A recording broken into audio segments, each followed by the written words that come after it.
Bonjour Delphine Horviller. Bonjour. Et bonjour Rachid Benzine. Bonjour. Alors vous avez choisi de dialoguer dans un livre publié au Seuil, des 1001 façons d'être juif ou musulman. Un dialogue entre deux paroles libres, on va l'entendre, fraternelles aussi, qui fait du bien, une parole qui fait du bien par les temps qui courent. Alors je voudrais d'abord vous demander à tous les deux de vous présenter en quelques mots. On va commencer par vous, Delphine Horviller. Qui êtes-vous? Alors moi je suis rabbin ou rabbine, ça dépend si vous êtes friand de l'écriture inclusive ou pas. Je suis rabbin d'une synagogue qui s'appelle le Mouvement Juif Libéral de France et je dirige la rédaction du magazine Ténois, qui est un magazine de pensée juive. Rachid Benzine. Bonjour, je suis islamologue, je suis chercheur au Fonds Paul Ricoeur et je suis trappiste. Voilà. Moins de trappiste? Non, pas moins de trappiste, habitant de la ville de Trappes, dans 78. Okay. Alors c'est un dialogue entre vous deux, donc avec des questions posées par Jean-Louis Schlegel, il faut le citer, qui est votre éditeur et qui est par ailleurs sociologue et philosophe. Alors d'abord un mot sur le titre. C'est important aujourd'hui de rappeler qu'il y a plusieurs façons d'envisager le judaïsme et l'islam, Delphine Horviller. Alors ce titre c'est d'abord un clin d'œil bien sûr aux Mille et une nuits et au personnage peut-être de Scheherazade, cette idée qui est racontée si bien dans les Mille et une nuits qu'on devrait tous relire aujourd'hui, cette idée que la violence, on peut en venir à bout si on est capable d'entendre des récits d'une voix périphérique qui tout à coup arrive dans le récit. Et je crois qu'on a eu conscience avec Rachid dans l'écriture de ce livre qu'on avait besoin d'entendre d'autres voix, qu'on avait l'impression qu'il n'y avait qu'une façon d'être ce que l'on est, une sorte d'assignation à résidence identitaire, qu'on était juif d'une certaine manière, musulman d'une certaine manière, et qu'il fallait un petit peu casser justement ces regards monolithiques sur nos traditions. C'est comme ça qu'est née l'idée de ce livre? Absolument, c'est-à-dire c'est pour essayer de casser ce que vient de dire Delphine, c'est-à-dire cette assignation communautaire religieuse où on a l'impression que les individus ne sont réduits qu'à leur identité. Et ce titre-là permet d'abord une respiration et permet d'introduire de la complexité.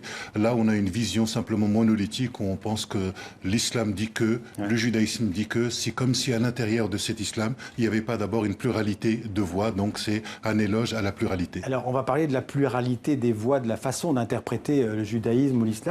Mais je voudrais vous demander quelle est votre façon de définir le judaïsme, par exemple. Quelle est votre conception du judaïsme? Je crois que justement, moi, je me refuse à définir que le judaïsme dit que, ou le judaïsme pense que. Je pense toujours à un de mes enseignants à l'école rabbinique qui me disait, si quelqu'un commence une phrase en disant « le judaïsme dit que » ou « la loi juive dit que », il faut l'interrompre et dire « le judaïsme à quelle époque, dans quel contexte, la loi juive interprétée par qui, comment, dans quel contexte historique ?» Et je crois que c'est ce qu'on a le devoir de faire aujourd'hui, de se rappeler que nos textes, ils sont toujours lus dans un contexte particulier et qui sont porteurs des temps et des civilisations qu'ils ont croisées. Et il faut se demander aujourd'hui quelle est la façon d'être juif au XXIe siècle, qui est certes un héritage, l'héritage d'une longue histoire, l'héritage de textes et de lectures particulières, mais qui a encore quelque chose à dire. Et moi, je m'efforce toujours de regarder nos textes et nos sources comme pouvant encore nous parler, comme n'ayant pas fini de dire. La tradition judaïque ou musulmane, elle s'inscrit dans une histoire, c'est très important. Absolument, c'est-à-dire que tous les textes religieux ne tombent pas du ciel, ils ont une histoire humaine, donc ils s'inscrivent dans le temps des hommes. Et que le principe d'une tradition, c'est d'être toujours vivante. Et je cite souvent le philosophe Derrida, notamment sur la question de l'héritage. Qu'est-ce qui fait qu'on est des héritiers? Et il appelle ça une fidélité infidèle. Donc c'est comment être à la fois fidèle à une tradition en essayant d'être reconnaissant par rapport à ce que nous avons reçu, mais nous avons le droit et l'obligation d'être aussi infidèle à cet héritage, c'est-à-dire de le prendre et de l'emmener ailleurs, pour qu'il puisse dire autre chose et que la question de l'innovation, la question de l'interprétation doit être au centre des textes religieux. Pour qu'ils puissent rester vivants, il faut qu'ils puissent continuer à parler autrement pour chaque génération. Alors on a déjà abordé quelques questions parce qu'il y en a beaucoup dans ce livre, et notamment ces deux questions fondamentales. Quel sens donner à la tradition et aussi à la vérité, la question de la vérité. Vous êtes tous les deux les héritiers, j'ai envie de dire, tous les deux les héritiers d'une tradition, mais vous ne prétendez ni l'un ni l'autre détenir la vérité. C'est un peu ça le sens du livre. Absolument, c'est-à-dire que nous sommes une voix parmi d'autres. Nous essayons d'amener des éléments, en tout cas dans mon travail, notamment sur le Coran ou la tradition prophétique, j'essaie d'amener des éléments pour que les gens puissent s'approprier ces éléments et construire leur rapport à la foi. Mais la question de la vérité, je ne l'ai pas. C'est-à-dire que dans les traditions religieuses, la vérité, c'est Dieu. Et à partir du moment où vous pensez que vous appropriez la vérité, c'est-à-dire que vous enfermez Dieu dans votre propre conception. Et c'est peut-être là le blasphème ou l'idolâtrie, c'est-à-dire enfermer Dieu ou une vérité religieuse dans ma propre conception, sans oublier que d'autres avant moi ont eu d'autres conceptions. Donc cela appelle à la modestie et à l'humilité. Dans le judaïsme aussi, il y a certains qui prétendent détenir la vérité. Peut-être, mais en tout cas, moi je pense que c'est très très loin de ce que doit être la norme religieuse, en tout cas telle qu'elle est enseignée par nos personnages et par nos rites. C'est toujours une mise en route. Vous savez, cette notion de mise en route, elle est centrale dans le judaïsme, et je crois qu'elle est centrale dans nos traditions monothéistes. On a toujours des héros qui se mettent en route, qui quittent la maison pour aller vers un ailleurs. C'est le cas d'Abraham, c'est le cas d'une certaine manière de Moïse quand il sort d'Égypte, et c'est le cas dans l'Égir de Mahomet. Enfin, on peut citer tous ces personnages qui se mettent en route. Ce qui est surprenant, c'est que bien souvent, ceux qui parlent au nom de la tradition encensent l'immobilisme, c'est-à-dire cette idée que rien n'aurait changé, qu'il faudrait rester à la maison et surtout ne pas rencontrer l'autre qui risquerait de perturber votre chez-vous, un chez-soi. Alors que le propre de nos textes, encore une fois, c'est qu'ils continuellement, ils nous disent accueille l'autre et surtout mets-toi en route, rends-lui visite et deviens un autre. Ceux qui prétendent retourner à la pureté originelle, attention danger, quoi, d'une certaine manière, on peut dire. Attention danger, et puis surtout attention pour le coup à la véritable infidélité au texte, c'est celle-ci. C'est-à-dire quand ils se croient tellement fidèles au texte en ne relisant pas ce dont ils ont hérité, en réalité ils font preuve de la plus grande des infidélités. Rachid Benzine parlait de fidélité infidèle.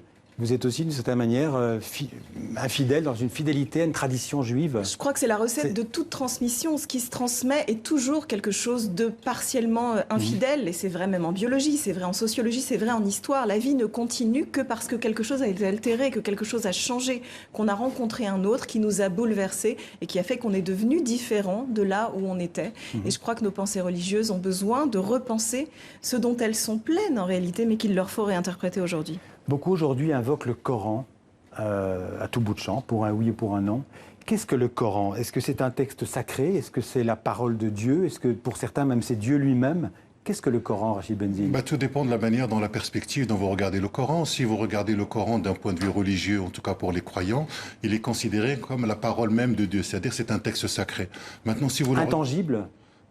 C'est-à-dire il est intangible dans son texte, mais il n'est pas intangible dans l'interprétation. Et c'est là où cette idée de revenir à l'islam de l'origine, cette idée de la pureté est une fiction, parce que beaucoup de mouvements fondamentalistes qui prétendent être à l'origine, en vérité, sont des constructions sociales et récentes. Et que le texte du Coran, on peut le regarder comme un texte religieux, qui a fait l'objet d'interprétations, et la tradition musulmane elle-même, à l'intérieur, montre qu'il a eu plusieurs interprétations. Mais la difficulté, c'est qu'il y a beaucoup d'interprétations qui sont parfois contradictoires. Absolument, mais c'est ça le jeu. Le jeu, c'est justement de pouvoir accepter, en tout cas de réguler ces interprétations. Et que le problème n'est pas tellement l'interprétation. Le problème, c'est que lorsque vous partez du moment que votre interprétation est la vérité, et donc que votre conception devient exclusive, et au nom de cette exclusivité, vous pouvez amener à être violent.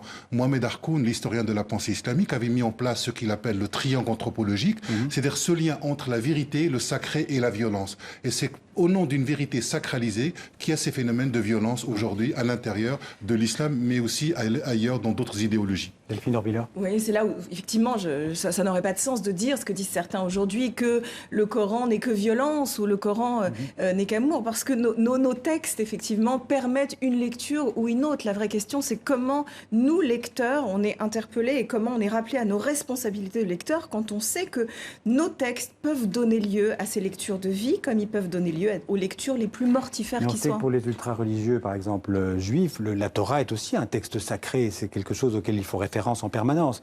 Est-ce qu'il n'y a pas aussi un danger de sacraliser la parole de Dieu à ce point? Oui, encore faut-il entendre exactement ce qu'on entend par Torah dans la tradition juive. Vous savez, selon la tradition, la Torah nous a été donnée sous forme écrite et sous forme orale. Ça veut dire qu'on a un document entre les mains, mais qu'en réalité, toutes les interprétations qui seront faites à travers l'histoire ont d'une certaine manière le même statut ou presque de sacralité. Ça veut dire que la voix de notre génération, mais la voix des générations suivantes sera tout aussi sacrée dans sa capacité à révéler le texte. Comment est-ce que vous expliquez le repli identitaire qu'on constate aujourd'hui chez les musulmans, mais pas seulement d'ailleurs?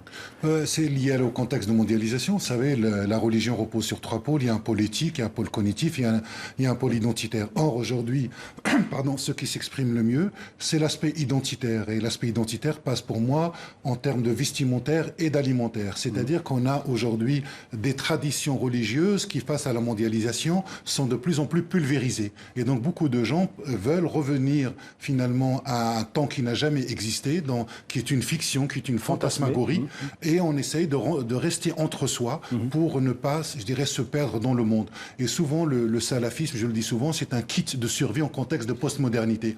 C'est-à-dire que la notion de la culpabilité est tellement importante chez beaucoup de musulmans qu'on va leur dire que pour être un bon musulman, il faut appliquer telle ou telle règle. De la culpabilité et de l'humiliation aussi, vous en parlez dans le livre? Absolument, je dis souvent dans un autre livre que la question de l'humiliation elle est fondamentale et je dis qu'on peut réparer une injustice mais on ne guérit pas d'une humiliation et que beaucoup de jeunes peuvent être dans le ressentiment, peuvent être dans l'humiliation et la question c'est comment à partir de nos textes on sort de cette idée de l'humiliation, on sort de cette idée du ressentiment. Alors vous le dites aussi, dans votre livre vous êtes tous les deux des penseurs libéraux, vous l'avez dit tout à l'heure, donc très minoritaires dans votre communauté. Ça dépend, ou en réalité, moi ces dénominations ne me parlent pas tellement. Je crois qu'il y a des voix différentes aujourd'hui au sein du judaïsme. Alors c'est vrai que moi je suis rabbin d'une sensibilité dite libérale, qui est minoritaire en France, mais qui est ultra majoritaire aux États-Unis. C'est rare des femmes rabbins, il n'y en a pas beaucoup. Alors il n'y en a pas beaucoup en France, mais il y en a beaucoup. Vous êtes combien en France? De l'autre côté de l'Atlantique, on a trois femmes rabbins en exercice, il y en a 4 en formation à l'heure actuelle. Il y en a beaucoup aux États-Unis, il y en a de plus en plus en Israël. Tout dans le judaïsme libéral? Au sein, non, maintenant même au sein d'un judaïsme orthodoxe, on commence à voir apparaître des figures de leadership, mais c'est vrai que c'est pas du tout un hasard. La question des femmes reste un problème. Vous en parlez aussi dans le livre. Voilà, plus fondamentalistes ou beaucoup plus traditionnelles de nos traditions, et c'est pas un hasard parce que la femme, elle représente toujours cette figure d'altérité. Mais voilà, c'est un phénomène à lequel on assiste, qui est une révolution. Et Rachid Benzine, des femmes imams, ça existe? Je crois qu'il y en a une au Danemark. Oui, il y en a quelques-unes. Il y en a même aux États-Unis. Il y en a beaucoup depuis au moins 1820, je dirais, en Chine. C'est quelque chose qui commence, mais avec toute la difficulté que ça vient bousculer la tradition, ça vient bousculer les us et les coutumes, et donc le combat va être encore long. Merci beaucoup. Il y a beaucoup de choses encore dans ce livre. On aurait pu en parler encore longtemps. Sur les rites, on en a un petit peu parlé. Le blasphème, la filiation. Je rappelle le titre des 1001 façons d'être juif et musulman. Merci à tous les deux d'être venus en parler dans le 64 minutes.